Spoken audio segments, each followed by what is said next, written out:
ಹಾಂ ಬಂದು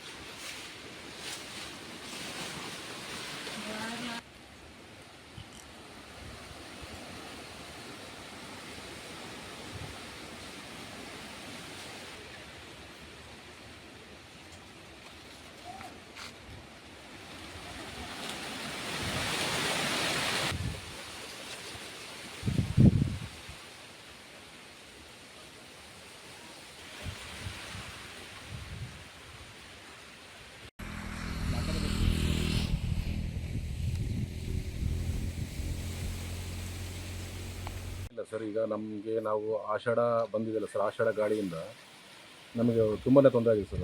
ಅದು ಸಾಕಷ್ಟು ನಮಗೆ ಬಾಳೆ ಗಿಡಗಳು ಭಾಳ ಬಿದ್ದುಬಿಟ್ಟಿದೆ ಸರ್. ಅದರಿಂದ ಭಾಳ ನಮಗೆ ಭಾಳ ರೈತರಿಗೆ ಭಾಳ ತುಂಬ ಅನ್ಯಾಯ ಆಗ್ತಾಯಿದೆ. ಆದರೆ ಬೇರೆ ವಿಕೃತ ಗಾಳಿ ಸರ್, ವಿಕೃತ ಗಾಳಿ. ಅದೇ ಬೇರೆ ಈಗ ನಾವು ಲಾಸ್ ಆಗಿದೆ ಸರ್, ಖರ್ಚು ಇಟ್ಟಿದ್ದು ಬಂದಿಲ್ಲ ಸರ್ ಈಗ.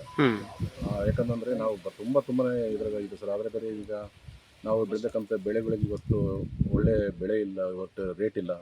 ಇವತ್ತು ಏನಂದ್ರೆ ಸರ್, ನಮಗೆ ಏನಂದ್ರೆ ನಾಗಪಂಚಮಿಯಿಂದ ಒಟ್ಟು ನಮಗೆ ವರಮಹಾಲಕ್ಷ್ಮಿ ಇದುವರೆಗೂ ನಮಗೆ ಒಂದು ಒಳ್ಳೆ ರೇಟ್ ಸಿಗುತ್ತೆ ಸರ್. ಅಷ್ಟರೊಳಗೆ ನಮಗೆ ಏನಾಗ್ಬೋದು ಅಂದರೆ ವಿಕೃಪ ಇದರಿಂದ ನಮಗೇನು ಅಷ್ಟರೊಳಗೆ ನಮಗೆ ಗಾಳಿ ಮಳೆ ಬಂದು ಏನೋ ಅಕಸ್ಮಾತಾಗಿ ಬಾಳೆ ಗಿಡಗಳೆಲ್ಲ ಉರುಳಿಬಿದ್ದರೆ ಎಳೆ ಇನ್ನು ಇನ್ನು ಕಾಯಿರ್ಲಿಕ್ಕೆ ಇನ್ನು ಬಿದ್ದುಬಿಡ್ತದೆ ಸರ್. ಬಿದ್ದಾಗ ನಮಗೆ ಭಾರಿ ಅನ್ಯಾಯ ಆಗುತ್ತೆ ಸರ್ ರೈತರಿಗೆ. ಈಗ ಎಷ್ಟು ಲಕ್ಷ ಹಾಕಿ ಬೆಳೆದಿದ್ರಿ ಸರ್? ಎಷ್ಟು ಲಾಭದ ನಿರೀಕ್ಷೆ ಇತ್ತು? ಎಷ್ಟು ನಷ್ಟ ಆಗಿದೆ ಸರ್? ನಮಗೆ ಏನಿಲ್ಲ ಅಂದ್ರೆ ಒಂದು ಎಕರೆಗೆ 1.5 ಲಕ್ಷ ರೂಪಾಯಿ ಖರ್ಚು ಬರ್ತದೆ ಸರ್. ನಮಗೆ ಏನಿಲ್ಲ ಅಂದ್ರೆ 1.5 ಲಕ್ಷ ರೂಪಾಯಿ ಖರ್ಚು ಬರ್ತದೆ ಸರ್. ಏನಿಲ್ಲ ಅಂದರೂ ನಮಗೆ ಈಗ ನೋಡಿದ್ರೆ ಸರ್, ಈಗ ಎಲ್ಲ ಗಿಡಗಳೆಲ್ಲ ಮಲಗಿದಾಗ ಎಲ್ಲ ನಮಗೆ 1 ಲಕ್ಷನೂ ಲಾಸ್. ಈಗ ಏನಾಗಬೇಕು ಅಂತ ಆಗ್ರಹಿಸ್ತೀರಿ ಸರ್?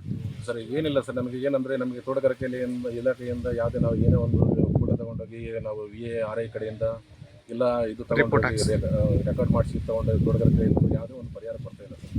ಸೂಕ್ತ ಪರಿಹಾರ ಕೊಡ್ತಾ ಇಲ್ಲ ಸರ್. ಸೂಕ್ತ ಪರಿಹಾರ ನಮಗೆ ರೈತರಿಗೆ ಬೇಕು ಅಂತ. ತಮ್ಮ ಹೆಸರು ಸರ್? ನನ್ನ ಹೆಸರು ಏನು ಗೋವಿಂದ ಸರ್. ಯಾವ ಊರು ಸರ್? ಸರ್ JB ಜಾಗೃತಿ.